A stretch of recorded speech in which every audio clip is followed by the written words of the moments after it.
While cameras panned across the White House Situation Room, Chuck Schumer made a statement about American education that sent shockwaves through Washington. The room's tension was visible as military officials leaned forward in their seats, with Elise Stefanik immediately demanding clarification. America's 40th place global education ranking, despite leading the world in per-student spending, framed Schumer's unexpected admission. His words have ignited fierce debate across party lines about how we educate our children and what systemic changes might be necessary. The revelation has parents, educators, and lawmakers questioning what comes next for American education. Last week's closed-door meeting in the White House Situation Room wasn't supposed to make headlines. Reserved typically for matters of national security, this particular gathering brought together an unusual mix of political heavyweights focused on American education policy. Senate Majority Leader Chuck Schumer sat opposite Representative Elise Stefanik, with Education Secretary Miguel Cardona and Teacher Union President Randy Weingarten also at the table. What started as a standard policy discussion quickly transformed into something far more revealing. The meeting addressed growing concerns about America's educational standings and the Department of Education's effectiveness. When Representative Stefanik presented statistics highlighting concerning educational outcomes despite increased federal spending, the room's atmosphere tightened. Then came the moment that changed everything. Schumer leaned forward, his voice dropping to a deliberate cadence.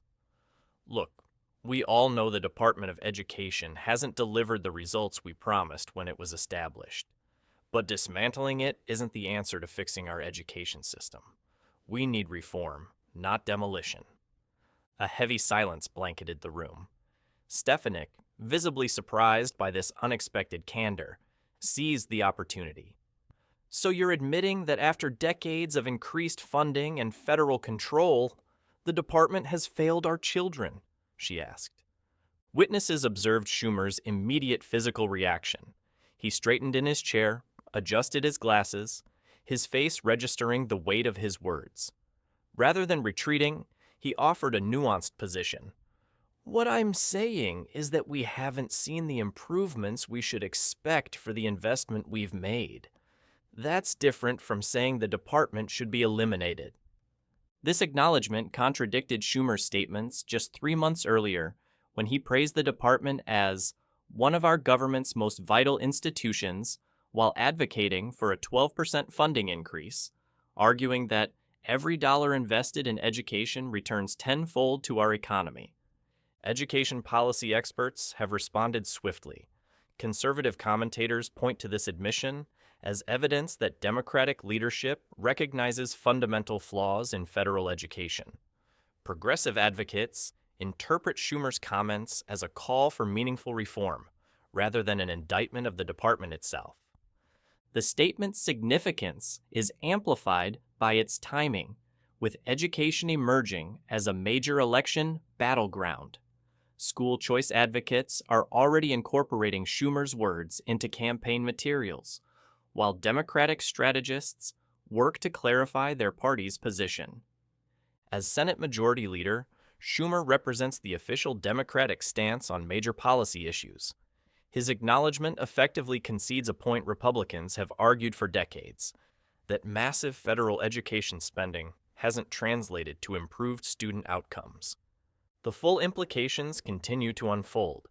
Sources close to Schumer maintain he was acknowledging room for improvement while defending the department's core mission. Republicans, however, cite the comment as vindication of their long-standing criticisms about federal education bureaucracy. Behind the political drama of Schumer's admission lies a staggering collection of data that Representative Stefanik came prepared to present. The folder she opened in that Situation Room contained more than just talking points. It held numbers that tell a troubling story about American education most politicians would rather avoid discussing. These statistics directly challenge conventional wisdom about education funding and results. They bridge the gap between political theater and classroom reality, showing how America has fallen to 40th globally in educational performance, a steep decline from our position before the Department of Education existed. This global ranking represents millions of American students receiving an education below international standards, despite massive federal investment. When confronted with this reality, Education Secretary Cardona struggled to explain why nations spending far less per student consistently outperformed the United States across multiple assessment metrics. Stefanik's presentation dismantled the department's $80 billion annual budget, revealing only about 10% of those federal dollars actually reach classrooms. The remaining 90% dissolves into administrative overhead, compliance requirements, and programs with limited effectiveness, like water disappearing through countless bureaucratic cracks. One slide illustrated administrative positions growing at twice the rate of teacher hiring over the past 2 decades. The public has noticed this disconnect. A recent Gallup poll showed 55% of Americans expressing dissatisfaction with the Department of Education, a sentiment crossing party lines as independent and Democratic voters increasingly question whether federal structures help or hinder educational progress. Stefanik's historical comparison delivered another blow. American students performed better on standardized tests before the department's 1979 establishment than they do today. This 45-year trend of declining performance despite increased federal oversight directly challenges the department's purpose. The tension peaked when Stefanik displayed a graph tracking reading and math proficiency against department spending since 1979. As federal education spending increased nearly 300% in inflation, adjusted dollars, student achievement in core subjects remained stagnant or declined. This visual made the contradiction impossible to ignore.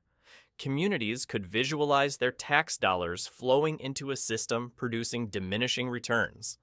This fundamental disconnect, more money producing worse results, forms the centerpiece of arguments against the current system, especially when international comparisons show countries achieving superior outcomes with less centralized control and lower spending.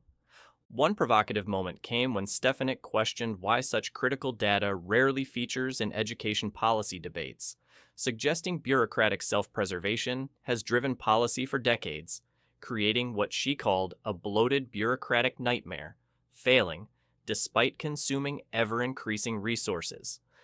While education experts may debate specific interpretations, Stefanik's core metrics align with widely accepted data from PISA, NAEP, and the department's own budget reports, a reality becoming increasingly difficult to explain away. The choice of venue for this education confrontation speaks volumes about its significance in today's political landscape. When key officials gather in the White House Situation Room, a space typically reserved for military crises and national security emergencies, it signals that education has transcended routine policy discussions to become a matter of urgent national security. This unusual setting transforms what might have been a standard departmental review into a high-stakes battle over America's educational future. At the core of this meeting lay a fundamental power struggle over who should control how American children learn. The ideological divide couldn't have been starker. Advocates for decentralization argued that decision-making power should return to states and local communities, while defenders of federal oversight maintained its essential role in protecting educational equity across the nation. President Trump's criticism targeted the efficiency argument with business-minded precision.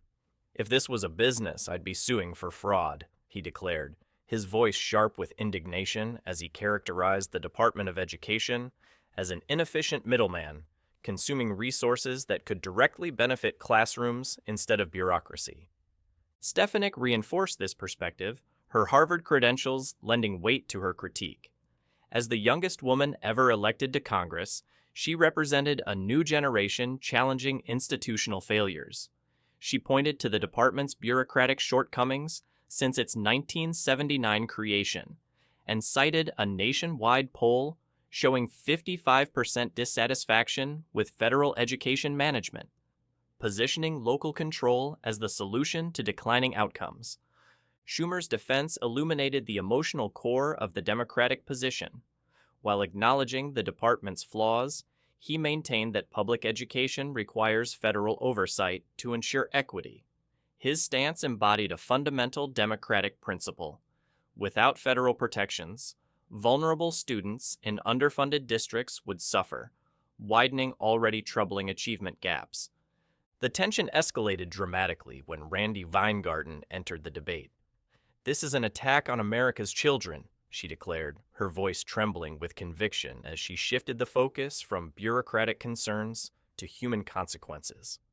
Her intervention highlighted how reducing federal education authority would disproportionately harm disadvantaged students who rely most heavily on public schooling and federal protections. This Situation Room confrontation represents a broader philosophical battle over government's proper role in American life. Republicans advocated for subsidiarity, the principle that matters should be handled by the smallest competent authority.